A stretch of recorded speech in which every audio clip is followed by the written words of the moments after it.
어이, 거기 학생들 혹시 우리가 하는 말 들었어? 일본에서 왔다고. 내가 일본에 갔을 때 일본인들은 내가 한국인인 것을 알고 나에게 와사비 테러를 했어. 여기 한국인으로 보이는 남성이 일본 여고생들에게 큰 소리를 치고 일본 여고생들은 그런 한국인 남자의 모습에 겁을 먹고 울먹이는데요. 과연 이들에겐 무슨 일이 생긴 것일까요? 지금 바로 사연 시작합니다. 안녕하세요. 일본에서 고등학교를 다니고 있는 리코라고 합니다.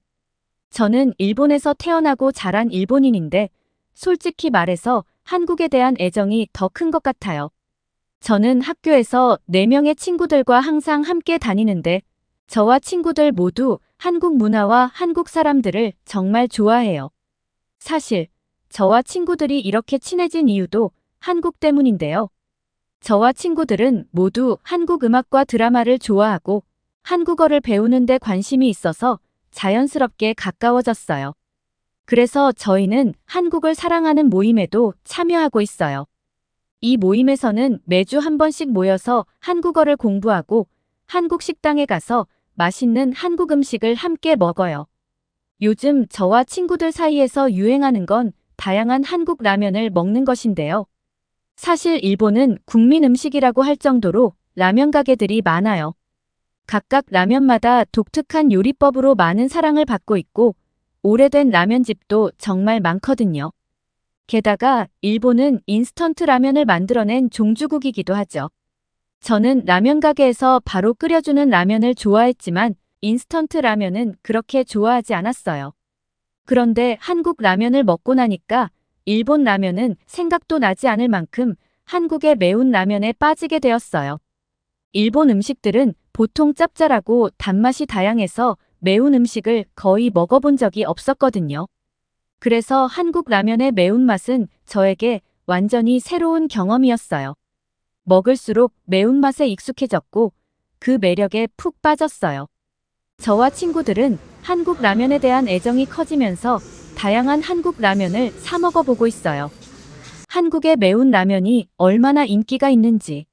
마트 한쪽에는 한국 라면의 맵기 정도를 1단계부터 5단계까지 설명해 놓은 패널도 있어요. 그걸 보고 정말 놀랐어요. 한국 라면이 이렇게까지 인기가 있을 줄 몰랐거든요. 덕분에 굳이 한국 마트를 찾아가지 않아도 동네 마트에서 한국 라면을 살 수 있어서 너무 좋아요. 도쿄의 일반 마트에서도 이제 한국 라면을 쉽게 볼 수 있게 되었죠. 하지만 모든 한국 라면을 쉽게 구할 수 있는 건 아니에요. 한 번은 미국의 어린아이가 까르보 불닭 라면을 생일 선물로 받고 너무 좋아서 눈물을 흘리는 영상을 본 적이 있는데 일본에서도 까르보 불닭 볶음면은 구하기가 하늘의 별 따기 수준이에요. 이 라면은 한국의 불닭볶음면에 크림 소스를 더한 것인데 매운맛과 크리미한 맛이 어우러져서 정말 독특한 맛이에요. 그래서 일본의 유명한 먹방 유튜버들도 까르보 불닭볶음면을 먹으려고 한국에 간다는 영상들을 올리기도 하죠. 그런데 저희에게도 놀랍게도 한국의 까르보 불닭을 먹어볼 수 있는 기회가 생겼어요. 친구 미키의 친척 언니가 한국 여행을 다녀오면서 미키에게 까르보 불닭을 선물로 줬다면서 함께 먹어보자고 우리를 집으로 초대했거든요. 그날 우리는 정말 기뻤어요. 까르보 불닭을 손에 넣은 미키는 우리에게 거의 영웅 같은 존재가 되었죠.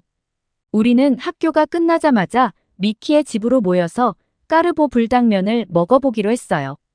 친구들과 함께 물을 끓이고 면을 넣었죠. 면이 익자 물을 버리고 위에 소스를 뿌렸는데 그 순간 매운 냄새가 확 올라오는 거예요. 눈이 매울 정도였어요.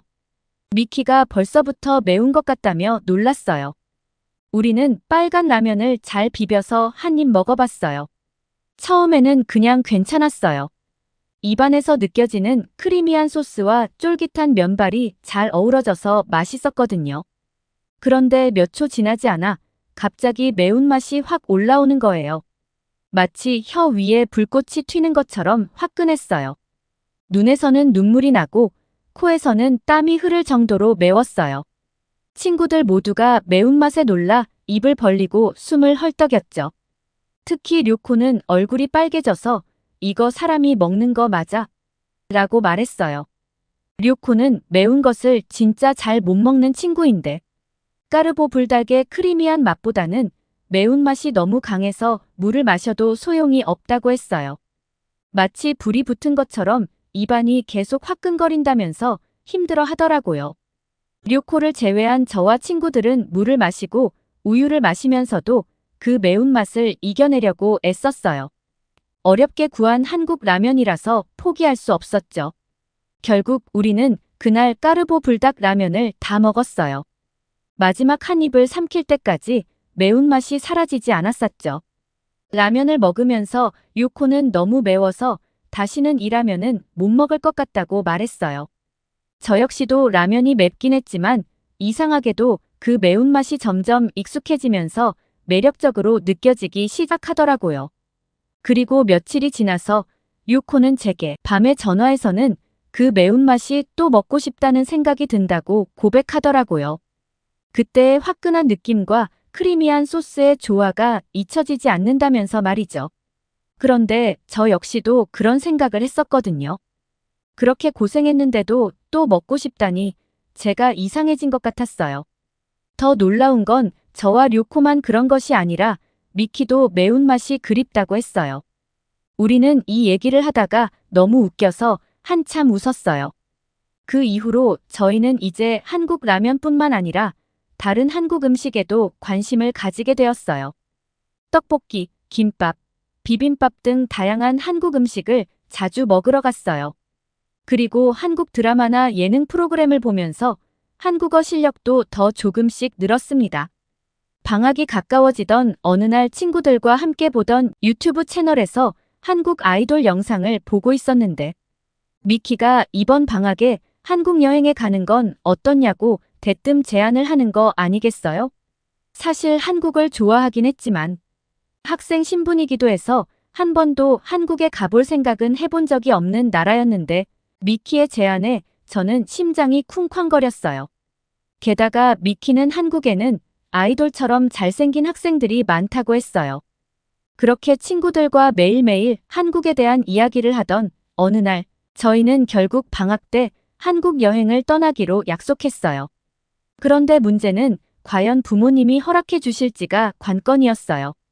왜냐하면 저희 부모님은 제가 한국을 좋아하는 것을 별로 탐탁치 않아 하시기 때문이에요. 특히 아빠가요.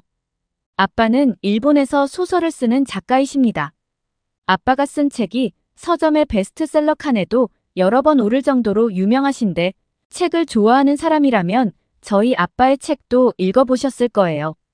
아빠는 일본인이라는 것에 대한 굉장한 자부심을 가지고 계시고 일본에서 몇 안 되는 애국자이십니다. 아빠는 영국을 잇는 문학 강국은 당연히 일본이라고 생각하면서 살아오셨죠. 그런데 최근에 한국의 작가들이 두각을 보이면서 아빠는 그 상황을 못마땅해 하셨어요. 한국의 한강 같은 작가들이 국제적으로 주목받으면서 일본 문학의 자리를 넘보는 것 같아 어이없어 하셨습니다. 아빠는 한국 문학이 일본 문학에 비해 형편없다고 굳게 믿고 계세요. 제가 한국의 아동 문학이나 소설이 세계적으로 인정을 받고 있다고 이야기해도 아빠는 여전히 한국 문학이 일본 문학에 비해 한참 부족하다고 생각하셨죠. 심지어 한국 문학이 일본 문학을 모방하는 아류라고 생각하시기까지 해요. 영화도 마찬가지예요. 일본이 영화계에서 한국보다 먼저 유명해졌고 전 세계적으로 큰 인기를 얻었다고 믿고 계세요. 아빠는 한국이 일본의 문화를 따라하려는 게 역겹다고까지 말씀하시곤 해요. 사실 일본에는 한국과의 역사적인 갈등을 겪었던 세대의 어른들이 여전히 한국에 대해 부정적인 시각을 가지고 있는 경우가 많은 것 같아요. 저희 아빠도 그런 세대에 속해 있고 한국에 대해 안 좋은 인식을 가지고 계시거든요. 언젠가 신문 기사에서도 한국을 부정적으로 보는 노년 세대가 시대의 변화를 받아들이지 못하고 있다는 내용을 본 적이 있는데 일본의 기성세대들은 과거에 갇혀 있는 것 같아서 답답할 때가 많아요. 하지만 일본의 젊은 세대는 달라요. 많은 젊은이들이 한국 문화를 좋아하고 한국말을 배우는 것을 멋지다고 생각하거든요. 한국의 음식, 음악, 드라마, 패션 등 다양한 문화를 즐기고 있어요. 일본의 여러 도시에는 한국 음식점을 쉽게 찾을 수 있는데 육개장, 짜장면, 곱창 같은 음식도 큰 인기를 끌고 있어요. 젊은 세대는 한국 문화를 존중하고 즐기는 반면 일본 어른들의 한국에 대한 부정적인 시각을 이해하지 못하고 불쾌하게 여기는 거죠. 그래서 저희 아빠 역시 이런 상황에서 제가 한국에 관심을 갖고 한국 여행을 가고 싶어 하는 것을 이해하지 못하셨어요. 엄마는 조금 다르긴 하지만 그래도 한국에 대해 좋은 인식을 가지고 있지는 않아요. 그래서 저는 부모님께 어떻게 말을 꺼내야 할지 고민이 많았어요. 친구들과 여러 번 상의한 끝에 저는 부모님께 진심을 담아 말씀드리기로 했어요. 하지만 아빠의 반대를 잘 알기 때문에 부모님께 이런 이야기를 쉽게 털어놓을 수는 없었죠. 그래도 어쩌겠어요. 저는 하고 싶은 것은 무조건 해야 하는 성격이거든요. 한국의 화끈하고 당당한 친구들처럼 말이에요. 어쨌든 제 한국 여행에 아빠의 반대가 불보듯 뻔했지만 저는 이번 방학에 한국 여행을 가겠다는 목표로 몰래 용돈을 모으며 여행 준비를 시작하게 되었어요.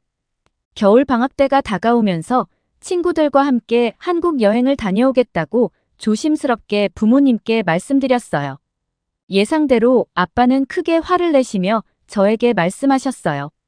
아빠는 한국은 일본의 식민지였기에 피해의식이 넘쳐나고 모든 역사적 사실이 부풀려지고 조작된 나라이기 때문에 그런 위험하고 파렴치한 한국으로 여행을 보낼 수 없다고 하셨어요. 저에게도 한국에 가면 똑같은 사람이 될 거라며 이상한 말씀을 하셨죠. 그리고 만일 제가 일본인이라는 걸 들통나서 테러라도 당하면 어떻게 하느냐며 절대 허락할 수 없다고 하셨어요. 하지만 아빠의 그런 말에도 저는 굴하지 않았어요. 아빠를 닮아서인지 저도 보통 고집쟁이가 아니었거든요. 부모님은 결국 제가 한국에 가겠다는 고집을 꺾을 수 없었어요. 제가 얼마나 한국 여행을 가고 싶어 하는지, 그리고 그곳에서 얼마나 많은 것을 배우고 경험하고 싶은지 계속해서 말씀드렸어요. 엄마는 처음에는 아빠의 의견에 동조했지만 제 진심을 이해하고 점차 제 편에 서기 시작했어요. 엄마는 저의 열정을 존중해 주셨고 결국 아빠를 설득하는데 큰 도움을 주셨어요. 시간이 지나면서 아빠도 조금씩 마음을 열기 시작했어요. 물론 완전히 마음을 바꾸신 건 아니었지만 제가 얼마나 진지한지 그리고 이 여행이 저에게 얼마나 중요한지를 이해해 주셨어요. 결국 부모님은 마지못해 한국 여행을 허락해 주셨어요. 저는 기뻐서 친구들에게 이 소식을 전했고 우리는 함께 여행 준비를 본격적으로 시작했어요. 비행기 표를 예매하고 숙소를 예약하고 여행 일정도 꼼꼼하게 계획했죠. 서울의 명동, 경복궁, 그리고 한강에서 피크닉을 즐기는 것까지 모든 계획이 저를 설레게 했어요. 물론 아빠 말대로 한국과 일본의 역사가 복잡하고 무시무시하다는 이야기를 많이 들었기 때문에 사실 이에 대한 대비를 해야 하지 않을까 하는 걱정이 앞섰어요. 특히 한국인들이 과거 일본과의 역사 때문에 일본인을 혐오한다는 이야기를 들어서 어린 여학생 4명이 과연 안전하게 여행할 수 있을까 고민이 많았죠. 한국 여행을 준비하면서 기대와 걱정이 교차했어요. 출발 당일 공항에서 비행기를 기다리며 한국과 일본의 역사를 더 깊이 알아보기로 했어요. 학교에서는 자세히 배우지 못했던 부분들을 인터넷에서 찾아보니 일본이 한국을 식민 지배하면서 수많은 한국인들이 학대와 학살을 당했다는 사실을 알게 되었어요. 그제야 그래서 한국 사람들이 일본인을 싫어하는 거구나 하고 이해할 수 있었죠. 만약 나라도 그런 일을 당했다면 치가 떨리고 화가 날 것 같았어요. 그러나 전쟁은 끝났고 이제는 평화를 되찾았으니 서로 이해하고 화해할 수 있을 거라고 믿었어요. 물론 일본이 정식으로 사과하지 않은 것은 안타까운 일이지만요. 기대 반 걱정 반으로 도착한 서울은 저희를 설레게 했어요. 한국과 일본이 비슷한 점도 있었지만 훨씬 더 현대적이고 활기찬 느낌을 받았어요. 건물, 가게, 간판 등 모든 것이 잘 발달되어 있고 기술이 앞서 있는 것처럼 보였어요. 거리 곳곳이 신기한 것들로 가득했죠. 다행히도 한국 여행은 위험하기는커녕 생각보다 훨씬 더 근사한 시간이었어요.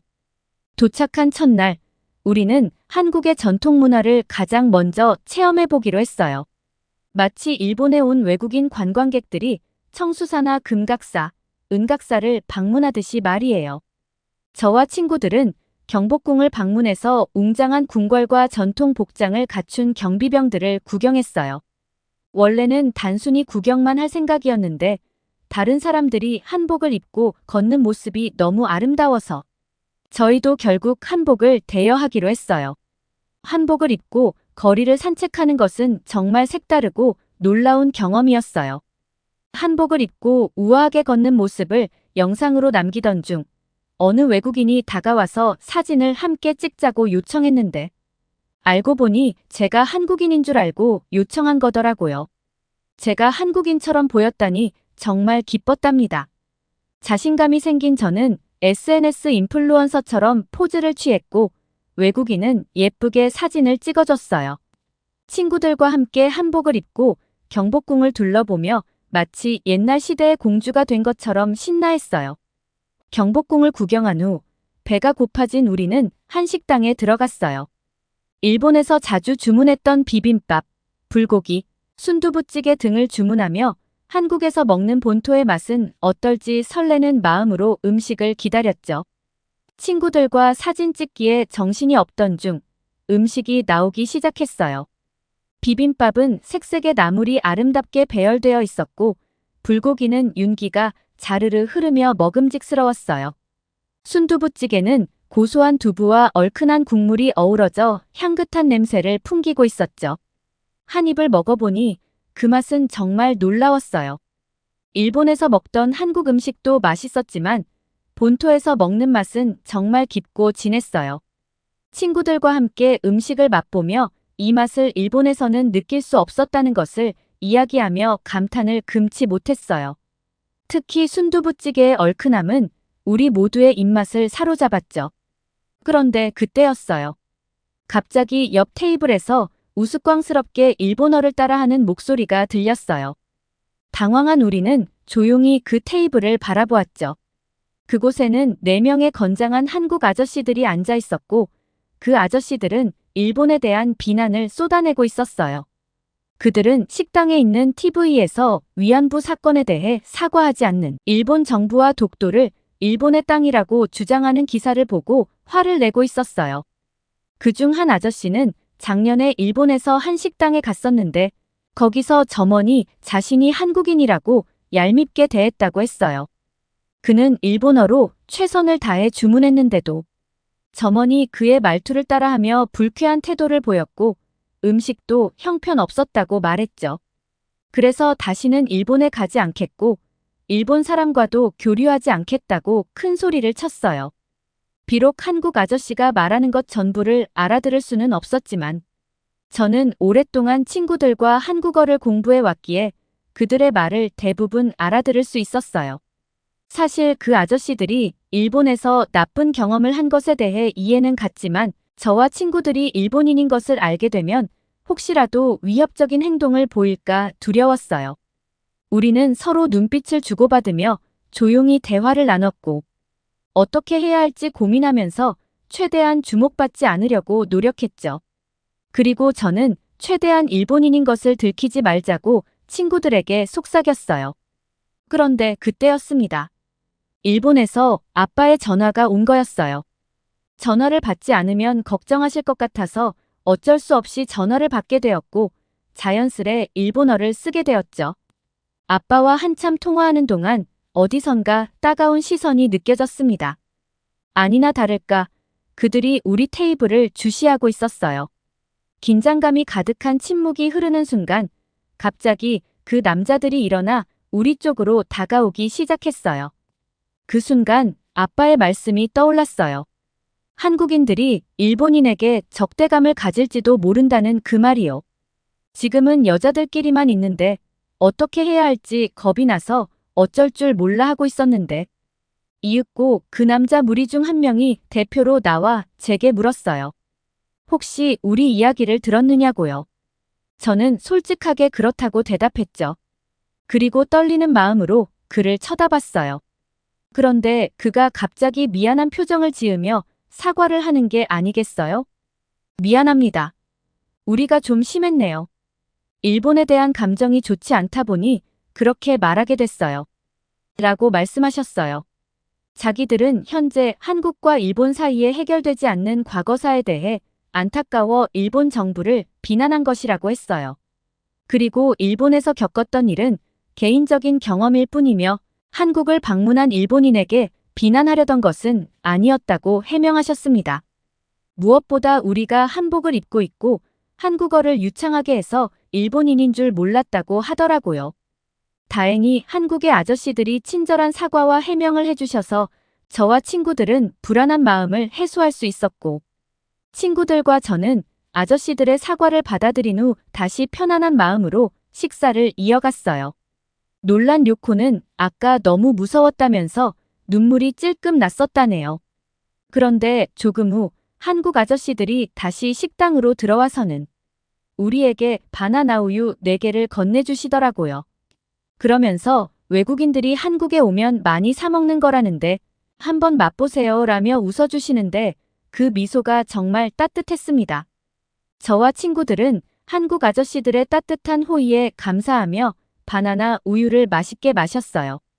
그 순간 한국의 따뜻한 정을 느낄 수 있었답니다. 이번 한국 여행은 저에게 정말 특별한 시간이었어요. 아빠의 반대를 무릅쓰고 떠난 여행이었지만 많은 것을 보고 느끼고 배울 수 있었어요.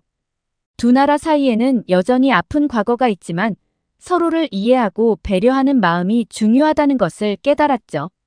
특히 이번 여행을 통해 일본과 한국이 잘 풀어나갔으면 좋겠다는 생각이 들었어요. 한국 여행은 저와 친구들에게 큰 자극이 되었고 앞으로의 삶에도 많은 영향을 줄 것 같아요. 아빠의 걱정과는 달리 한국 사람들은 모두가 친절했고 저희가 일본인이라고 해서 차별하지 않았어요. 오히려 한국에 놀러와줘서 고맙다며 다들 하나라도 더 챙겨주려고 하셨어요. 한국 여행 이후로 저와 친구들은 한국에 더 깊숙이 빠져들고 있답니다. 지금까지 저희 이야기를 들어주셔서 감사합니다. 대학생이 되면 또 한국에 갈게요. 오늘의 사연 어떠셨나요? 오늘의 사연이 좋으셨다면 구독과 좋아요를 눌러주세요. 여러분의 구독과 좋아요는 영상 제작에 큰 힘이 됩니다. 끝까지 시청해주셔서 감사합니다. 더욱더 감명 깊은 사연으로 찾아뵐게요.